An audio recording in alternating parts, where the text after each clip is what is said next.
हालिम। तालिया ने सुलगती नज़रों से उसे देखा, मगर उन्होंने मुझ पे किसी फाइल की चोरी का इल्ज़ाम लगाया जो मैंने नहीं चुराई। ये ज़्यादती है। वो उठ खड़ी हुई। सामने वसी झील थी और साथ ट्रैक था। वो सीने पे बाजू लपेटे खफा खफा सी झील के किनारे चलने लगी। दातन ने उसका पर्स उठाया और पीछे लपकी। यानी अब वो तुम्हें अपने घर नहीं आने देंगे? चलो अच्छा हुआ, इस सिक्के से तो जान छूटी। उस सिक्के के लिए उनके घर जाने की ज़रूरत भी नहीं है। वो एटम के पास है और उसे मैं संभाल लूँगी। मगर दातन, उन्होंने मुझ पे इल्ज़ाम लगाया। वो तेज़ तेज़ कदम उठा रही थी और दातन उसकी रफ्तार से मिलने की कोशिश में हाँफने लगी थी। तालिया के इस तरफ झील थी जो धूप में चमक रही थी। दातन तालिया को देखना चाहती थी तो तेज आती रोशनी आंखों को झुठला देती। वो सामने देखते हुए फूले सांसों के दरमियान कहने लगी, तुमने कौन सा दोबारा उनसे मिलना है जो उनकी बातें अहमियत रखें? इसरा ने मुझे फंसाया है। वो जानती है किसने फाइल चुराई है। यकीनन उसके भाई ने। अगर वो बेखबर होती तो अपने शोहर की फाइल चुराने वाली लड़की की मदद से प्रिंटिंग मुकम्मल ना करवाती। उसने असल चोर को बचाने के लिए ये सब किया है। मुझे वो फाइल फाते को वापस ला के देनी है। वो झील के सिरे पे चल रही थी, सुनहरी चोटी कंधे पे आगे डाल रखी थी, जिससे नाराज लटें निकल के गर्दन को छू रही थी। पहले घायल गजाल और अब ये फाइल। फाते के मसाइल तुम्हारे मसाइल नहीं है। तौलिया दातन का सर पीट लेने का दिल चाहा। घायल गजाल को भी मैं देख लूँगी, मगर वो जो भी फाइल है वो उसके लिए ज़रूरी है। वो रुकी और दातन की तरफ घूमी। अब धूप में चमकती झील उसके पीछे थी, जिसके बायस वो अंधेरे में नजर आ रही थी। दातन ने माथे पे हाथ का छज्जा बना के उसे देखा। तुम्हें अभी सिक्का भी ढूंढना है और संभी को भी संभालना है। ऐसे में तुम सबको छोड़ के वो फाइल अशर से चुराना चाहती हो? किसने कहा कि मैं उसे चुराऊंगी? वो पहली दफ़ा मुस्कुराई। वो ऐसे सिर्फ तब मुस्कुराती थी जब उसके पास प्लान होता था, और तालिया के पास हमेशा प्लान होता था। फिर कौन? हालिम। अंधेरे में खड़ी तालिया मुस्कुराई। किरणें उसके इतराफ से निकल के सामने पड़ रही थी। हालिम वापस लाएगा वो फाइल। दातन पदुका की आंखें पूरी खुल गईं। चचा बनाया हाथ नीचे गिर गया। तुम हालिम को इसमें लाना चाहती हो? हमने पिछले साल एक मेंबर पार्लियामेंट फारिस डेंटल की बीवी का लॉकेट चुराया था और हालिम ने भारी रकम लेकर लॉकेट वापस लाया दिया था। आगे तुम्हें मालूम है कि फारिस साहब को कैसे इस्तेमाल करना है। दातन ने बेबसी से उसे देखा। फ़ौन फाते ने तुम्हारी तौहीन की, तुम फिर भी उसके साथ अच्छा क्यों करना चाहती हो? तालिया। तालिया के इतराफ से इतनी तेज धूप निकल रही थी कि उसका चेहरा तारीक लग रहा था। दातन उसके तासुरात नहीं देख पा रही थी, मगर उसकी आवाज़, उसमें अजीब जादुईपन था। क्योंकि एक दिन आएगा जब वो मुझे कहेंगे कि मैं उनके साथ रहूं, उनको मेरी ज़रूरत है। मैं उस दिन के इंतज़ार में हूँ।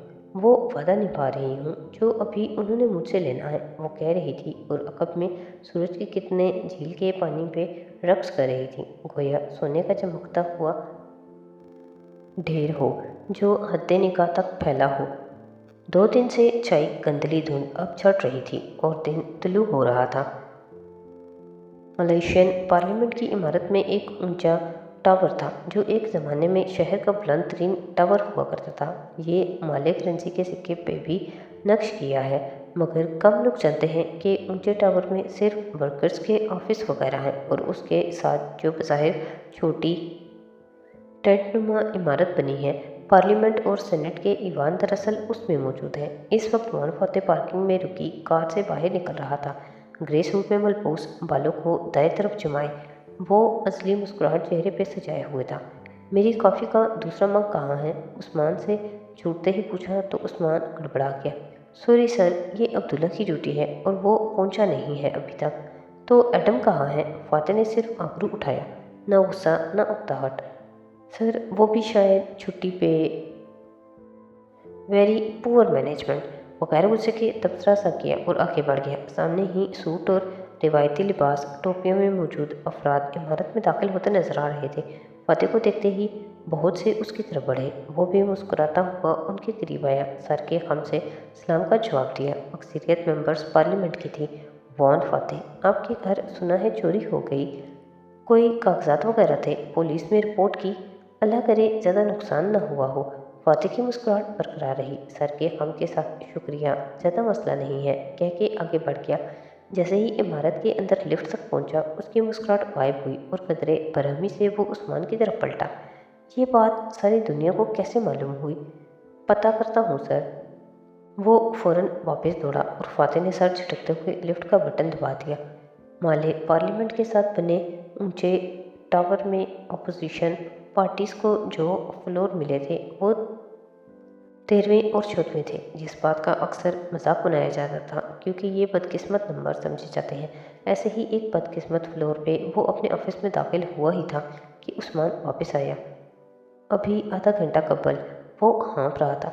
सब मेंबर्स पार्लियामेंट को उनके वर्क ईमेल पे मेल्स मिली है जिस पे एक जाली खबर बना के लिखा गया है कि आपके घर चोरी हुई है। अशर, उसने दिल में सोचा और उस्मान को जाने का इशारा कर दिया और अपनी डायरी खोल ली। अब वो ऑफिस में अकेला था। नफीस सा ऑफिस जो लीडर ऑफ दी अपोजिशन को मिला करता था। पिछले साल अपोजिशन के लीडर ने, जो कि फिल वक्त बारिसन नेशनल का चेयरमैन भी था, इस मनसब से इस्तीफ़ा दे दिया था, जिसके बाद अपोजिशन ने फौन फातिह को अपोजिशन लीडर चुना था। पिछले एक साल से ये उसका ऑफिस था। दरवाजे पे आहट हुई तो उसने नोटिस से नज़रें उठाई। अब्दुल लतीफ़ साहब चौखट पे खड़े थे। सफ़ेद बालों और जिना कैप वाले अब्दुल लतीफ़ रिवायती लिबास में मलबूस थे। फातिह ने ऐनक उतारी, नोट्स रखे और मुस्कुरा के उनको अंदर आने का इशारा किया। ये चोरी का क्या किस्सा है? वो कुर्सी संभालते हुए पूछने लगे। मलाका वाले घर के डॉक्यूमेंट्स गायब हो गए हैं। कभी इम्कान है कि अशर ने ये किया है, मगर खैर। उसने शाने उचकाए। मिल जाएंगे। मगर अशर ने ये किया कैसे? वो हैरान हुए थे।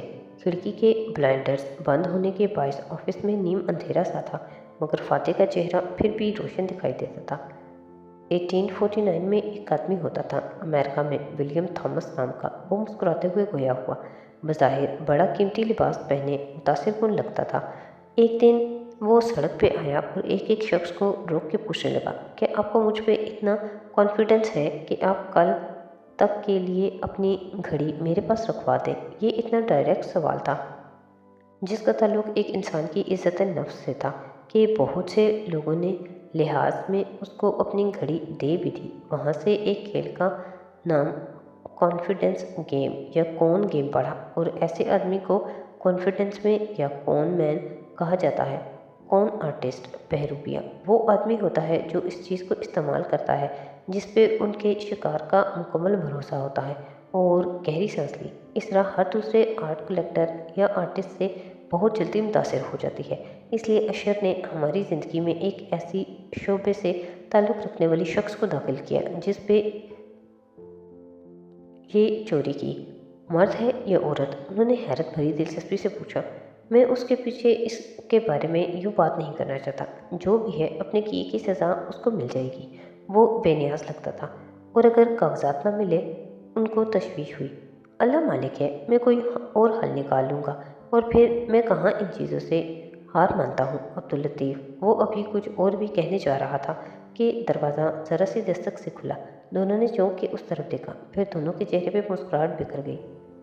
फारिस साहब आइए। फातिह ने गर्मजोशी से मुस्कुरा के दूसरी कुर्सी की तरफ इशारा किया। जो साहब अंदर आए वो सूट में मलबूस थे, पस्ता कद और चीनी नकुश के हामिल, ऐनक लगाए, खुश मिजाज से लगते थे। सलाम किया और कुर्सी संभाली।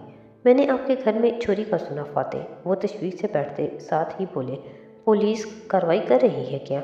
ज़्यादा फिक्र की बात नहीं है। उसने नरमी से मुस्कुरा के उसको तसल्ली दी।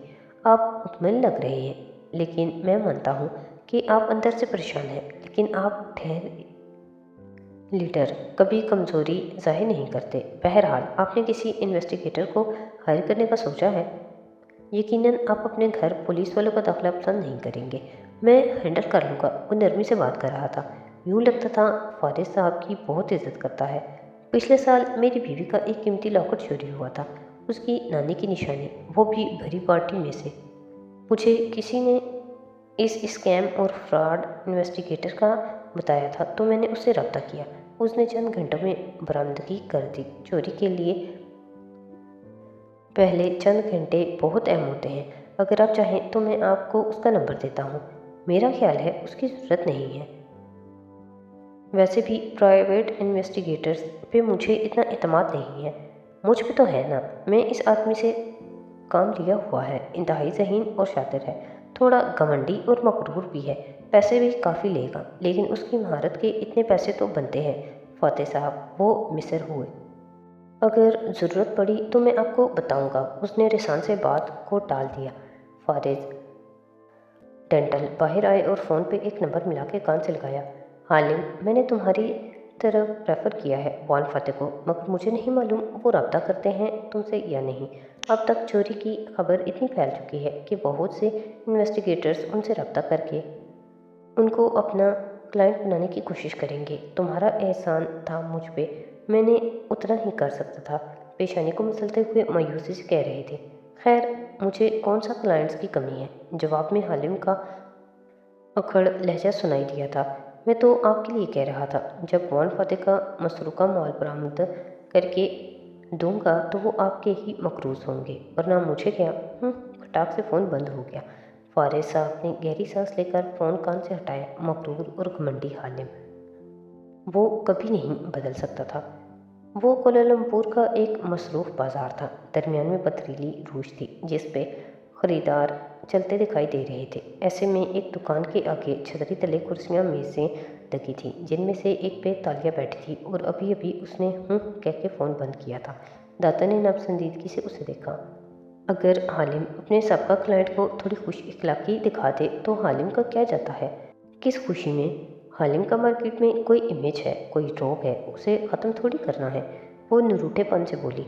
اٹیک لگانے ٹانگ پہ ٹانگ جمائے بیٹھی تھی، سفید کوٹ اتار دیا تھا اور زرد فراق نما قمیض دکھائی دے رہی تھی، سنہری چوٹی آگے کو ڈال رکھی تھی۔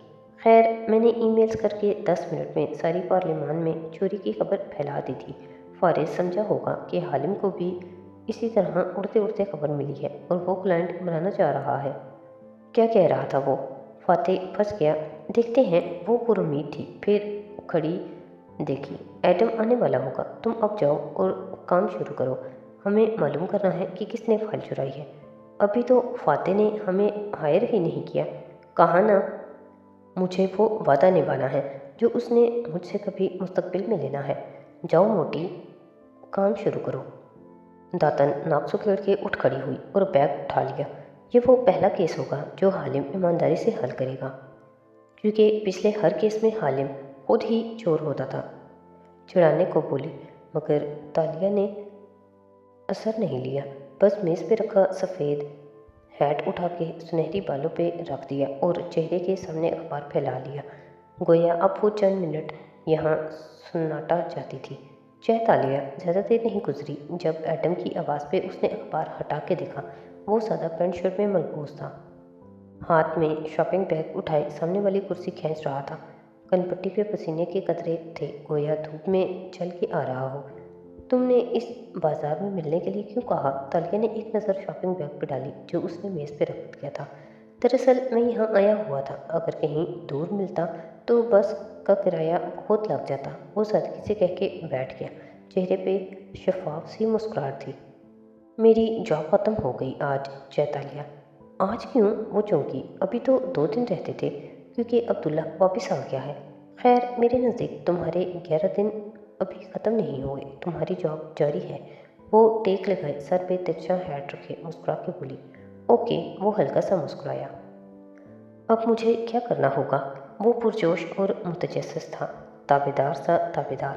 ہمیں رپورٹ ملی ہے کہ وان فاتح کے دشمن صرف وان فاتح کے پیچھے نہیں ہیں، بلکہ وہ اس گھر میں موجود ایک قدیم آرٹ ایفیکٹ کو بھی حاصل کرنا چاہتے ہیں۔ تم نے جب فاتح صاحب سے میرا ذکر کیا ہوگا تو انہوں نے بتایا ہوگا۔ گہری آنکھیں ایڈم پہ جمی تھیں، اس نے نفی میں سر ہلایا۔ میں ان سے مل بھی نہیں سکا اور پوچھنا عجیب سا لگتا تھا۔ خیر، تم ان کے لیے ہی اجنبی ہو، ظاہر ہے وہ نہیں بتائیں گے۔ تالیہ نے سکون کی سانس لی۔ یہ ایفیکٹ پیس فی الوقت ان کے پاس موجود نہیں ہے اور وان فاتح نہیں جانتے کہ وہ کہاں گیا۔ یہ دیکھو، کیا تم اس کو پہچانتے ہو؟ اس نے ایک کاغذ کھول کے ایڈم کے سامنے رکھا۔ वो पुलिस रिपोर्ट लगती थी, नेशनल ट्रेजर, कौमी विरसा और साथ उसकी तारीखी अहमियत। मगर एटम की नज़रें प्रिंटेड तस्वीर पे जमी थी, सुनहरे रंग का सिक्का। उसका दिमाग भाग से उड़ गया। ये तो उसने बौखला के तालिया को देखा। ये तो मिसेस इसरा ने मुझे दे दिया था। ओह, तालिया ने लफ्ज़ उकेड़े। शायद इसरा फातिह साहब को बताना भूल गई। खैर एडम, तुम्हें वो सरकार को वापस करना होगा, क्योंकि वो सरकारी खजाना है। मुझे नहीं मालूम था कि वो सरकारी खजाना है। वो परेशान नजर आने लगा था। इसमें तुम्हारा कोई कसूर नहीं एडम, बल्कि सरकारी खजाना वापस लौटाने पे सरकार तुम्हें बोनस देगी। और वो रिसान से उसको तसल्ली देना चाह रही थी, मगर मैंने उसको तुड़वा के अपनी मंगेतर के लिए अभी अभी अंगूठी बनवाई है। जय तालिया। तालिया का सारा सुकून और एतमाद गारत हुआ, दिमाग भग से उड़ा। वाट? वो करंट खा के सीधी हुई, आंखें फटी की फटी रह गई। तुम बेवकूफ़, बेअकल, जल्दबाज इंसान, ये तुमने क्या कर दिया है? किधर किधर है वो अंगूठी?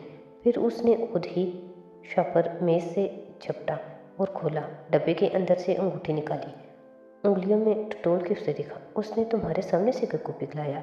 बताओ मैं जो पूछ रही हूँ। नहीं, वो सिक्का अंदर ले गया और अंगूठी के साथ वापस आया।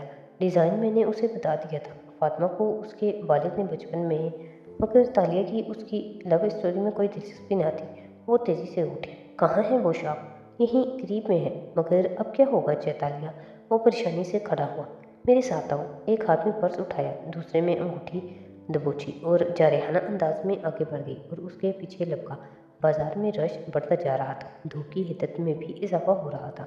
दोनों भीड़ में आगे पीछे चलते जा रहे थे। आगे चलती तालिया की चोटी कंधे पे सामने को पड़ी थी। पीछे चलते एटम को उसकी गर्दन की पुश्त पे गोल सा निशान साफ नजर आ रहा था। ईवान में नशिस्तें अंग्रेजी के हरूफ यू की सूरत लगी थी। मरकजी मकाम पे एक स्पीकर का ऊंचा चबूतरा था, जहां वो अपनी बुलंद कुर्सी पे बैठा कागजात को ऐनक लगा के पढ़ रहा था। अवलीन नशिस्तों पे वज़ीर आज़म बैठी नजर आ रही थी, गर्दन कड़ाई, सर पे स्टॉल लिए वो बुत की तरह बैठा करती थी। ऊपर हॉल में यू की ही सूरत में गैलरी बनी थी, जहां कुर्सियां बिछी थीं। रिपोर्टर्स और हाजरीन वहां बैठे ईवान की कार्रवाई देख रहे थे। पार्लियामेंट किसी भी जमहूरी मुल्क का सबसे बड़ा इदारा होता है। जमहूर का मतलब ये अवाम। जमहूरी मुल्क वो होता है जहां अवाम वोट देकर अपना मकसद, अपना सदर या वज़ीर आज़म चुनते हैं। बादशाहत जिन मुल्कों में होती है, वहाँ बादशाह अपना वारिस खुद चुनता है, जो अमूमन उसका बेटा होता है। मलेशिया चूँकि जमहूरी मुल्क है, इसलिए उसका पार्लियामान मुल्क का सबसे बड़ा और मुक़द्दस इदारा है। यहाँ जो लोग अपने अपने इलाकों से वोट लेकर जीत कर आते हैं, जमा होते हैं और मुल्क के कानून बनाते हैं। सियासतदानों का सिर्फ एक काम होता है, मिल बैठ के कानून बनाना, मुल्क के इदारों की मजबूती। आज भी यहाँ यही हो रहा है। सोफिया रहमान बिल लाई थी, यानी एक नया कानून। उसने तमाम मेंबर्स पार्लियामेंट के सामने रखा था और उसके लिए वो तकदो कर रही थी। सोफिया की जमात के करीब 200 से ज़ायद लोग पार्लियामान में थे और वॉन फतेह की परीसन नेशनल के साथ 60 लोग थे। रिपोर्टर्स जमाई रोकते पहले से लिख रहे थे कि बिल पास हो जाएगा। कहाँ 200-250 और कहाँ 60। वो अब्दुल लतीफ़ के करीब कुर्सी पे टेक लगाए, उंगलियां बाएं गाल तले रखे कार्रवाई देख रहा था। उसी इस्लाम में दूसरी तरफ अशर आके बैठा।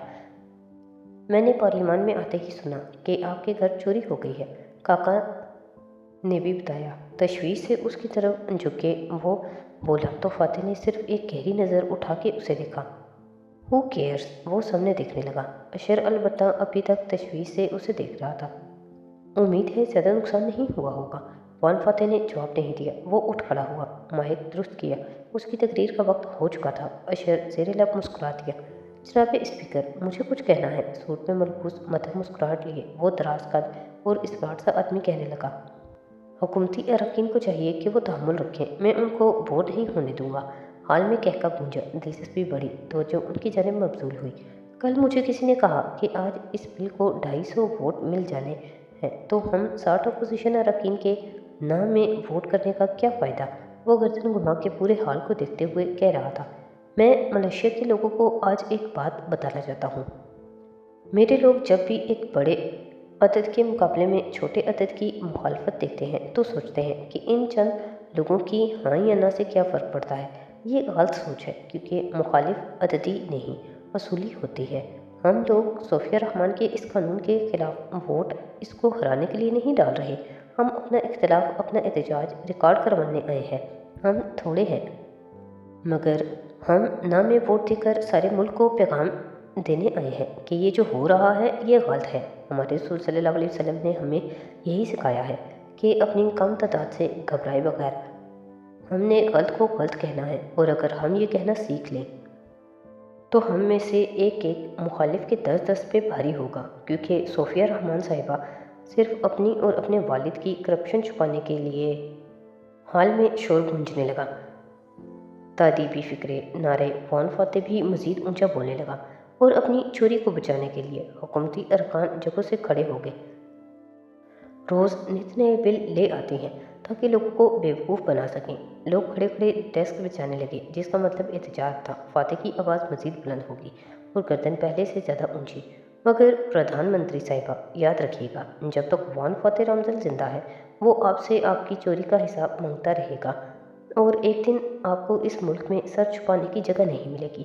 کسی نے بل کا بیان ہوا میں اڑائے، کسی نے فائلیں نیچے گرائیں۔ اپوزیشن کے 60 اراکین کاغذ اچھالتے ہوئے نعرے لگا رہے تھے، اور اسی کے ساتھ ہم اس بل کی مخالفت میں ایوان واک آؤٹ کرتے ہیں کہہ کے وہ مائک پہ جھکا اور ڈیسک پہ 2 دفعہ زور سے ہاتھ مارا، پھر سیدھا ہوا اور نشست کے پیچھے سے نکل آیا۔ اس کا رخ باہر کی جانب تھا۔ باریسن نیشنل کے اراکین کاغذوں کے پرزے اچھالتے اس کی میت میں دروازے کی طرف بڑھ رہے تھے۔ حکومتی اراکین شور کر رہے تھے اور اسپیکر مسلسل بیٹھ جائیں، ایسا نہ کیجیے کہہ کے معاملہ سنبھالنے کی کوشش کر رہا تھا۔ اپوزیشن اراکین باہر نکلے تو وہاں کھڑے رپورٹرز دھڑا دھڑ تصاویر کھینچنے لگے۔ فاتح، جو سب سے آگے تھا، مسکرا کے ہاتھ فضا میں ہلاتا آگے بڑھ گیا۔ مسز اسرا کا فون ہے سر۔ وہ راہداری میں چلتا جا رہا تھا جب عثمان نے اپنا فون اسے لا دیا۔ فاتح نے فون کان سے لگایا۔ کیا ہوا؟ تمہیں کال کر رہی تھی، تم اٹھا نہیں رہے تھے۔ فائل کا کچھ پتہ چلا؟ وہ فکر مند لگ رہی تھی۔ تمہارے بھائی کو بہتر پتہ ہوگا۔ وہ لفٹ میں داخل ہوا۔ وہ تالیہ جاتے ساتھ اشر کو بتائے گی اور اشر بہت برا منائے گا کہ ہم نے تالیہ پہ شک کیا۔ شک کیا؟ مجھے یقین ہے یہ اسی کا کام ہے، وہ تلخی سے کہہ رہا تھا۔ لفٹ نیچے جا رہی تھی۔ عثمان خاموشی سے ساتھ کھڑا تھا۔ کیا ہم اوریجنل فائل دوبارہ نہیں نکلوا سکتے؟ جب گھر تمہارے نام رجسٹرڈ ہے تو مسئلہ کیا ہے؟ وہ فائل اگر ایش نے چوری بھی کروائی ہے تو اب تو وہ ہمیں نہیں ملے گی۔ بہت وقت لگ جائے گا اس میں۔ خیر، میں مصروف ہوں، گھر آ کے بات کرتا ہوں۔ اس نے فون عثمان کی طرف بڑھا دیا۔ اب وہ اکتایا ہوا لگنے لگا تھا۔